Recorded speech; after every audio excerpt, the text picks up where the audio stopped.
Hey, welcome back to the Gulf Coast Growth Show. I'm your host, Jason Lee, and my co-host, Zeke Smith. And today's unique because we did this last year. Yeah. In the month of May, we wanted to talk about mental health awareness really in the industry and really in general. I think we both have a heart for me being a patient, and then I'm just kidding. But your advocacy for it. And then I also think my heart lies a lot in really the fact that oftentimes men won't speak up. And I say men because that's where my heart lies, but really from an industry's perspective, we work in an environment where people are getting, where it's absolutely for years. And this is just in general, it's not okay to say you're not okay. And so we thought, hey, every month we should, or not every month, every year when this comes around, we should probably have a discussion. Sure. Right. Bring it to the top of mind for folks. Maybe do a little reminiscing, right? Because we've been on the show now for a while. And so we thought it would be fun to talk a little bit about some of our past experiences. So we'll wrap up with that. Maybe some of the highlights, some of the things that you're most excited about, things that maybe your best and funnest episodes and things like that. But we'll wrap up with that. But first of all, let's talk about mental health awareness. Let's do it. And why it's a thing. But before we jump in, you just got done speaking about it, right? I did, yeah. So tell us about that. It was at the National Convention for Associated Builders and Contractors. Yeah. So tell us about that. Yeah, I was in Salt Lake. They were probably a little desperate for speakers, so I got selected. But this all started, that journey, I suppose, started during the kind of the 18 months or so during COVID. Everybody's home. We started talking about the dynamic shifts in legislation, and most of the folks in our region were deemed essential. So certainly the chemical industry and construction industry were essential in the state of Texas. And the topic came up. Folks are locked in; they're not able to be around other humans, which is something I think we really all need. Right. That physiological connection. And so this topic came up during COVID, and started to listen to it a little bit more. We started to ABC and Economic Alliance both had different peer calls with health brokers or psychiatrists. Things just came up, and it's like, wow, this is a real thing. Right. And then the data started to come out, and that's when people's eyes really got open. It was like, within construction specifically, and I'm sure this expands into kind of the petrochem refining industries as well. But OSHA, who's the governing body for the work we do here, has 4 leading causes of incident injury, and it's fell from, struck by, caught in between, and electrocution. And all of a sudden data came out that said suicide in our industry outnumbered all 4 of those combined. Wow. And so that hit me like a ton of bricks. And then it was like, okay, there's mental health issues. And why is that? You start to realize, well, no kidding. We work long hours, we travel, we're away from our families. It's hard work. Some of the things we work around quite literally are designed to combust or explode. So it can be a dangerous environment, even though they're extremely safe sites, but it can be dangerous, right? Mm-hmm. So it can be dangerous work. And certainly historically it was more dangerous than it is today. Right. So you're doing dangerous work. You're doing long hours. You're away from your family. You're traveling. And we have some substance use and abuse issues in this industry. I have joked, if you ever go outside of a plant site at like 3:30 or 4 o'clock and watch the line outside the convenience store by getting a brown bagger for the drive home, right? Yeah. So they're doing that for some reason. They're doing that for some reason. Right.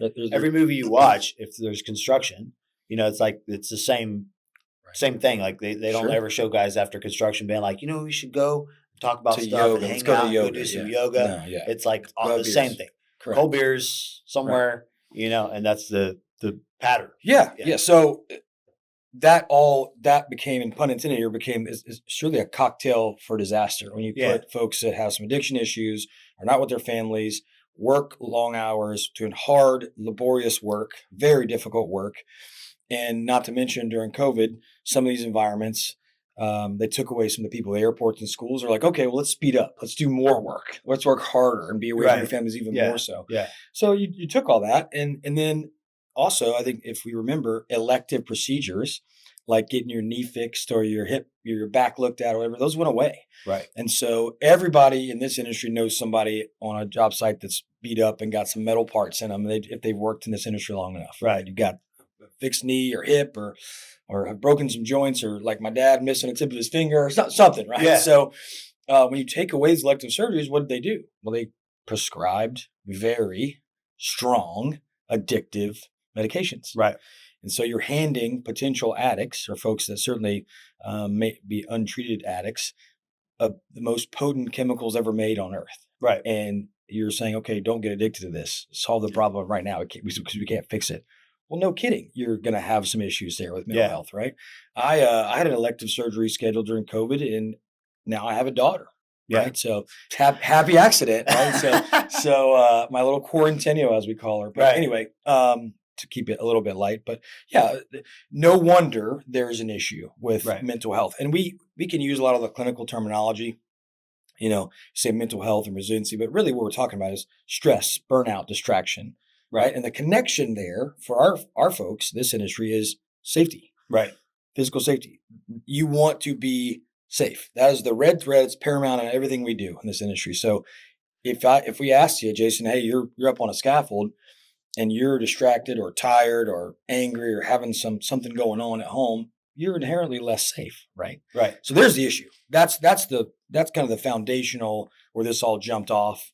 And I'm so proud to say, and obviously you've been an evangelist and a friend on this as well, that there's more conversations going on around this topic than ever, certainly with men. Yeah. Right. We historically, like we said, never talk about our feelings. And in our region, this industry is still dominated by the white and Hispanic male, neither which ever talk about their feelings. Right. That drinking a beer, or, I'm okay to share this because my dad's been on the show before, is like his decompression, his talking about it was coming home, having me take off his boots and grabbing a cold Miller Lite and didn't say a word. Right. So think about all that.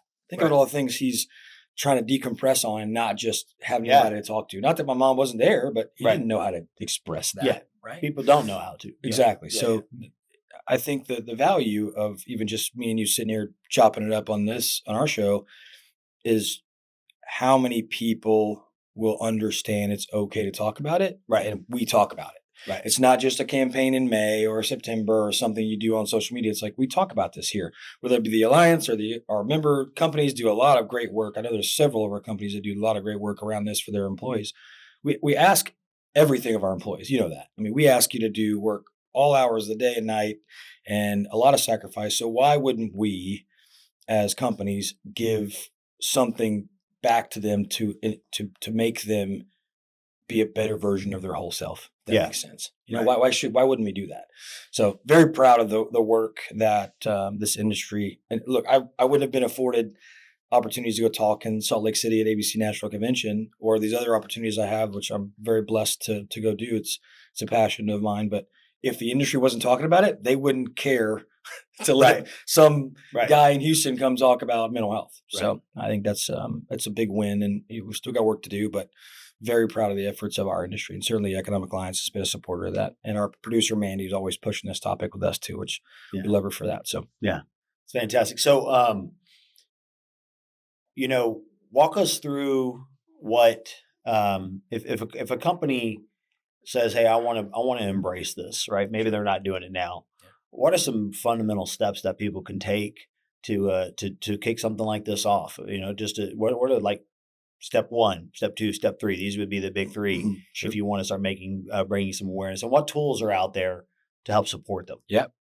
For me, again, the correlation with physical safety is the easiest connection point to me. Okay. Because nowhere, no member here, whether they're a hotel owner or they're selling golf carts or they're a Chevron or an Exxon or a Lyondale, they all care about safety here. And so, like I said, the connection point is safety. So start a toolbox talk on mental health. Well, hey, let's go, and you can find anywhere. You can do to chat GPTs. You can go to you can Google it these days and say, hey, give me a toolbox talk for mental health. And it doesn't have to be, again, something clinical. It can say, hey, when you're stressed or distracted, do a breathing exercise. In through your nose, out through your mouth. There's a thing called box breathing, or hell, take a walk.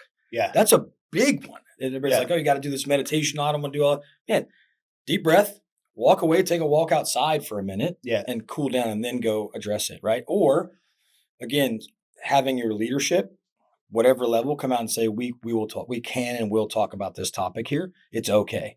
That can be first steps. But I think having a toolbox talk about it opens it up. And maybe somebody's going to say, what are we talking about? Mental feelings, what? Right. Fine. But guess what? Every job site I've ever been to, certainly in the industrial world, starts their day with a stretch and flex. Right. And I bet that was goofy and looked at kind of sideways at first too. But now it's a part of what we do. Oh, right. So look, you just got to start it. You just got to start talking. Right. That's number one. I've been invited to some job sites. Courage. That's right. That's the guy who started Stretch and Flex. Yeah. Can you imagine the first time? What are we doing? Where's Jane Fonda? Yeah, come on, man. Exactly. I'm not Richard Simmons. You're out of your mind. Exactly. And now, guess what? It's non-negotiable. So you got that one dude that jumps up and he's like, "Let's do it! Come on, guys! Stick to itiveness here. You got to stick. Yeah, exactly. Yeah. You got to stick to it. So you do to your joke. You got to have a champion. Yeah, somebody's got to champion it. And they do. You're right. You got to have some courage. But I think you got to have leadership support. Leadership's got us, and that's one thing too. Is like you got some of these folks, CEOs, male or female, that they have nobody to talk to. Yeah. Right. They have no one to sit down and say, I am stressed beyond belief. I've got all this pressure. I've got a home life. I don't see my kids enough or whatever that may be. And they have nobody to talk to. So that person is starting to say, we want to talk about this here, can be a big needle mover, if you will. Huge. Yep. Resources. We have obviously ABC is a member of the Economic Alliance. They do a training class that I teach here called Vital Cog. It's 2-hour class, easy one, and ABC hosts it for free. So if there's any ABC members here, and I'm sure they do it for owner or any other Economic Alliance members that are interested, but it's a 2-hour course, just an awareness of how to talk to somebody that's having some issues, maybe even notice some change, if you will. Maybe it was a few years ago. Maybe I'm just making this up, but I felt like we had a guy on the show, and we were on Zoom at the time, and he was creating some workshops or classes, online training. I can't remember the name of it. Do you remember what I'm talking about? Dr. Ryan Todd. With Headversity. Yeah. Headversity. Yeah. Got it. Is that still he's still around. Yeah. We're working on trying to get him back down here. He's up in Calgary, but trying to get him back down to Houston for an event or two. They're still around. They're working with some member companies of Economic Alliance. So he's a psychiatrist, so he's all over social media. So great follow for anybody, and they've got some great tools.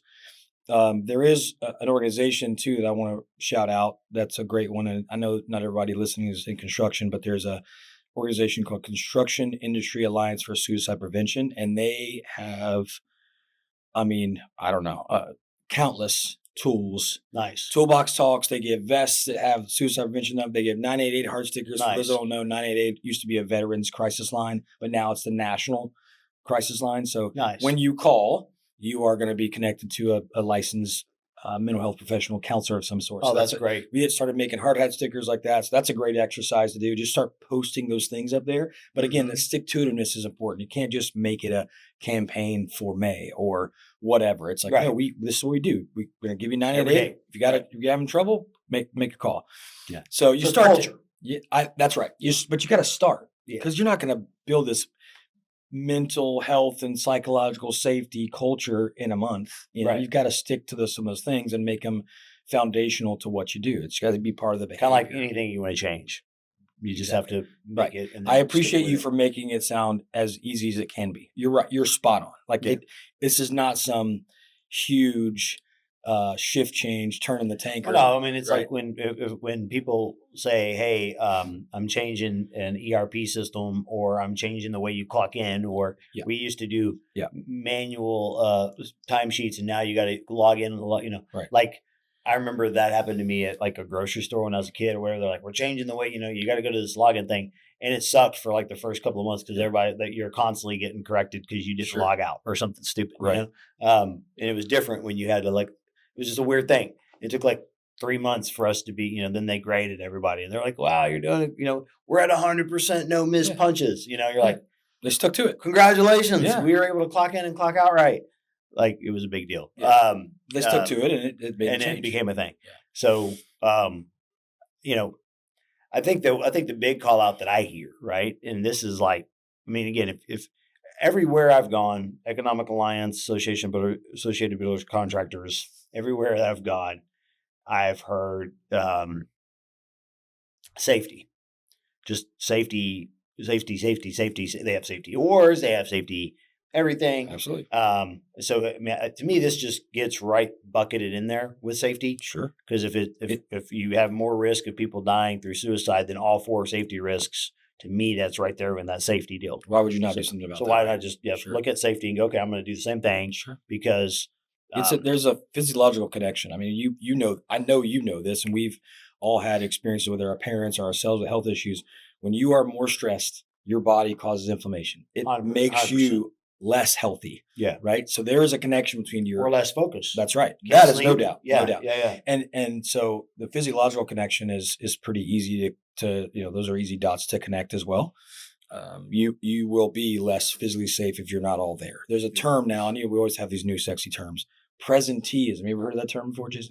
Presenteeism. Presenteeism. You've heard of absenteeism, right? Which is missing word. Yeah, but Presenteeism is apparently you're there, but you're not all there. Yeah. Right. Yeah. Lights on, nobody's home. You're not focused. You're distracted. You got something going on. And I won't use my normal saying, but I always say everybody's got their 100%. So keep that in mind. Everybody's got their thing. So you no doubt in my mind, and I know the stats to back this up. Like if you're, especially we talked about working at heights. If you're up at heights, if you've ever watched these guys have to clip in and clip out of a scaffold when they move around, like if you're not there, you're not locked in. Like that's an easy miss. Yeah. And that I think 26% of injuries happen from heights. Like that's an easy miss. That's just for being distracted. That's not necessarily making a misstep or being under influence or whatever. Not to mention maybe they're on medication, they didn't sleep, maybe they had the night before a bender. There's all these things that kind of come together, and they're compounding effects. Right? Sure. So that's exactly right. I think I was sharing with you before the episode that I gave up drinking 5 years ago, and that was a byproduct of an illness, and that illness caused me to lose sleep, which caused me to then lack. My presenteeism started to suffer. Sure. I can actually remember trying to do these podcasts on days where I had been sick for a couple of days. Sure. And trying to host 3 or 4 shows and literally just struggling on the struggle bus. Yeah. Nobody knew it, right? I wasn't out like talking about it, but I was just losing weight. You know what I'm saying? Yeah. So, but even there, I was going through depression and going through all this stuff. And so not only did getting rid of the alcohol help me get healthy, but it also helped me. Now, I hadn't realized how much I leaned on alcohol to deal with stress, right? Sure. So it was kind of this so the you know what I'm saying? It's like a vicious cycle. I've taken on more alcohol since you gave it up. I know exactly what that means. Get off, they're stressed out, they're going through stuff. It causes a lack of sleep. So then they drink more thinking that helps them sleep, but it's actually counterintuitive. It causes worse sleep. It does. And so then it just kind of spirals out of control. And then next thing you know, I was with a guy last week, and he owns a construction company, and we were at lunch, and he was dealing with a recent death on a job site because a guy clipped a wire. It was hot on one of those little things you jack up in the air and drive around. Sure, man lift thing. Mm-hmm. But again, we don't know the whole story behind that, but it's not unimaginable that the guy could have been going through some stuff. You never know, right? And so. Well, also, like, think about this. Yes, not that he did that on purpose, but no. He might just not was distracted. Of course, was he distracted? And also, your friend, your customer or client or friend or the owner, like, what about his reaction? Right? I'm fortunate to talk to some construction folks. If you ask them to raise their hand and say, "Hey, who in this room has ever personally seen on a job site a severe injury or death?" And it's 3/4 of the room. And then you ask the question, "Who'd you talk to about that?" Nobody. Oh my God. And I bet if you ask them, when was that? And they can name the date, they know the scene, it's in their head.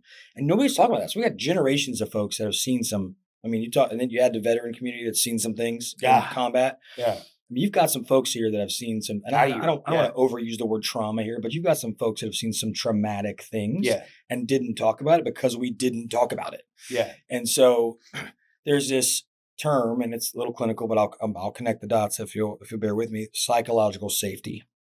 We talked about safety. Yeah. Psychological safety is just the absence of fear to speak up or make a change or say that doesn't look right without fear of retribution. Mm-hmm. So you're saying I want to try something new, or I want to change something, or I want to do something different, but I don't fear that I'm going to lose my job or get yelled at because I tried it. Right. So there's already, and that may sound like some term like, oh, I don't want to try to introduce that to my troops. That sounds kind of clinical.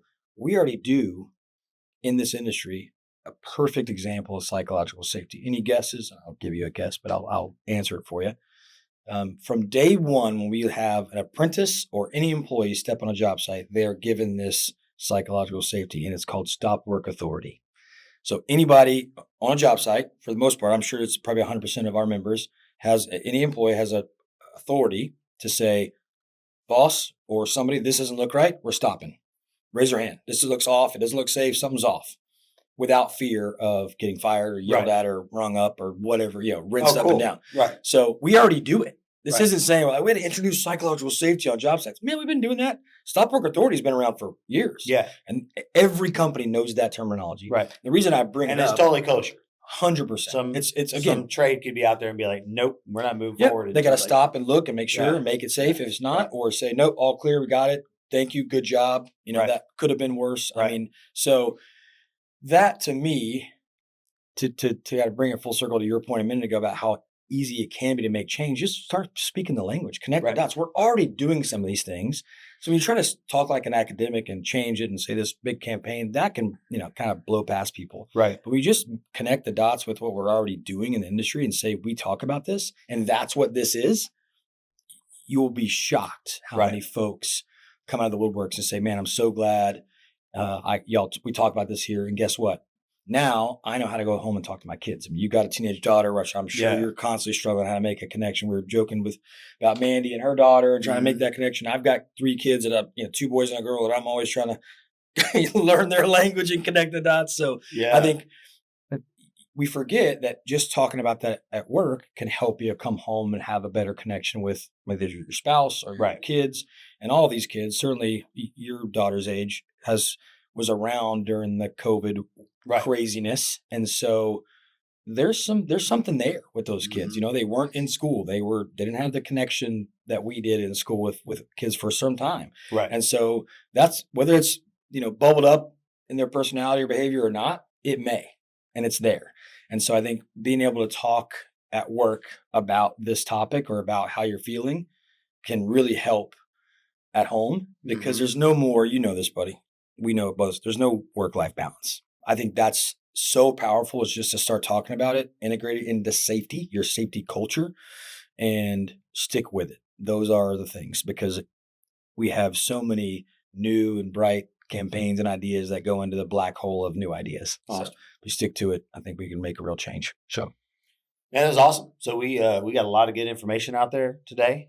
So. I'm hoping that those that are listening will be open to, if you're not already making this a point, that you would start to, maybe something will hit you in the heart. Well, reach out. I mean, either one of us. Reach out to Zeke, because he's really good at this stuff. And then as we wrap up, let's talk about, just for fun, just to lighten the mood a little bit. Yeah. Let's go with favorite episode. For you, I'll go with my favorite episode. Well, I mean, I've got a bunch of different episodes that I can't say favorite. Let me tell you about some of the ones that I think are some of the cooler ones. Well, and so for the viewers, Jason's looking around the room. You guys don't know this, but we have pictures of old guests and episodes on the wall. So we get to look at that. It's pretty cool. That helps. I think that helps. We forget. Oh, I didn't know. I forgot we had him or yeah. So I was just thinking. Great job. I really like some of the advocacy ones. So every time we've talked to Bruce Mann, anybody who was involved with Red M, so a lot of the David. David. I thought it's really cool to be able to advocate for cool stuff on the show. For sure. I've always loved our podcast, our politician episodes. Yeah. So it's been cool having Brian Babin, Leif Babin. I got to meet Leif Babin, and Brian, and go shoot that. I shot that one at Papado's out close to Beaumont, which was really cool. Yeah, that's my hometown. Yeah, that was a long time ago. Kind of took the show on the road. That's cool. Yeah. The pilots. Anytime we talk about the pilots, that was my first episode with Captain Clay. Captain Clay. Yeah, that was my first episode. Super cool. Yeah, I think that stuff. It was like 4 years ago. Yeah.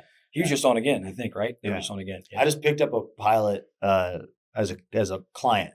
Really? And so not one for this. And we mean ship channel pilots, by the way. The guys super cool. Like hearing the just, I mean, I can't even get through meetings without like, tell me about something cool. I know. Because they're just, I don't know, they're just, I like nerd out every time they're on Sure. there. So I've loved those, and then also the school. I love every time we get the chance to talk to somebody who represents education. I just think that's always cool. And then You of did course, so the students, those two guys you did. yeah, that was that were was one of great. my favorite. Yeah, Those are that was great really kids. cool. They were Great great kids.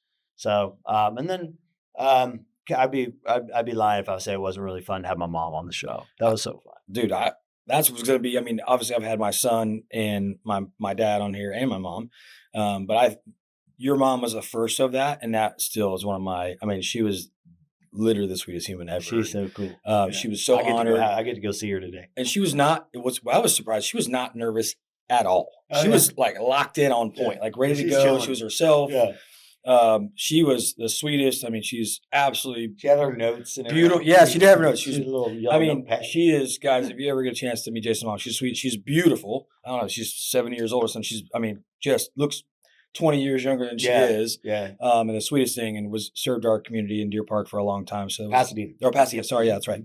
So for a long time, so that was fun. Obviously, having my son, I sent my son's episode with me and you, Jason, for Father's Day a couple years ago to somebody recently, and they were laughing so hard because. That was very humbling, right? When you're like, "Is you the best dad?" He's like, "He's not the best dad, but he's all right." I'm like, "Yes, Minnie, come on, keep me hot." Remember that? You ask him like, Yes. "Is he the best dad?" He's like, "No, he's not the best dad, but I mean, he's pretty good." He's pretty good. He like gave me a bigger compliment about being a coach than being a dad. He's like, "He's a really good coach, but he's Really an good coach. okay dad." He's an It's okay like, dad. golly. That kid was so funny. Yeah, they he were was so I adorable. want to get him back on here, but yeah, and then my dad's story and being in the industry for so long, like like you said, you had your mom in the public service for a long time. My dad was in the petrochem refining industry for a long time, so hearing their That was super stories cool. Yeah. were great. So those are favorite because they're our family, and it was fun to see him on here. And Yeah. do all that. But yes, I mean, we had some. I guess the mayor astronaut was great. Friendswood, Oh, he was Friendswood? amazing. Mayor Mike, I think his name was. He was freaking great guest. And like I said, we packed them in. I mean, I've only been doing it for 4 years. And you know who your favorite guest is? Me, buddy, because I was a guest first. Yeah, but during that's COVID. awesome. No, I was kidding. Yeah, we did one back about talking about. I think it was maybe workforce or just the Something like that, COVID yeah. stuff when I was doing the HR during COVID. Yeah, so that was fun. Well, before we wrap up, man. I want to say I'm grateful for the organization, grateful for the show. Same. I've learned so much from this that I take and then use in my business. I'm in wealth and exit planning and all that stuff for business owners, but most of them, if I have 10 of them, 7 of them are in this type of space, construction, industrial, something Sure. like that. So being able to understand their world and being able to look through it and understand what they're experiencing and see it from the other side and then also stay up to speed on things that matter, whether it's politics, whether it's what's happening, what's CapEx projects, everything that's flows through to them, and being able to communicate that is a lot of that comes from just every week or every month sitting down with 3 or 4 industry experts and getting to have these conversations. Sure. I always come back and take notes, and I use them in my dialogue. Sure. As I get in front of people over the next couple of weeks, because it's a learning experience, right? Yeah, so, it's inside baseball for us a little bit, right? Getting some insight before they have stuff published. It's really cool. Folks that are these are great titans or rock stars in our industry for sure.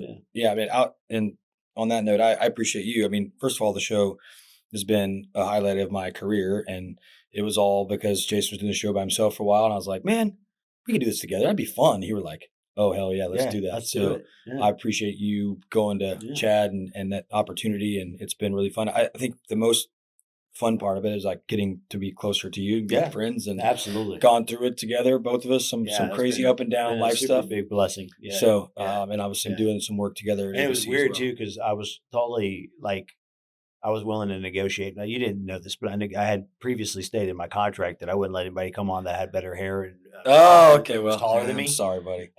So I don't look taller today. I don't know. Hey, I don't know what. Keep that to yourself. All right, we don't talk about that. we don't talk about Fight Club. We don't talk about that. All right, just be normal, okay? Because I have you off the show. In my contract. Yeah. Well, guys, it's been fun. Yeah, exactly. My final show today. You guys might remember previous co-host, Zeke Smith. So he's Yeah. been replaced now. With AI.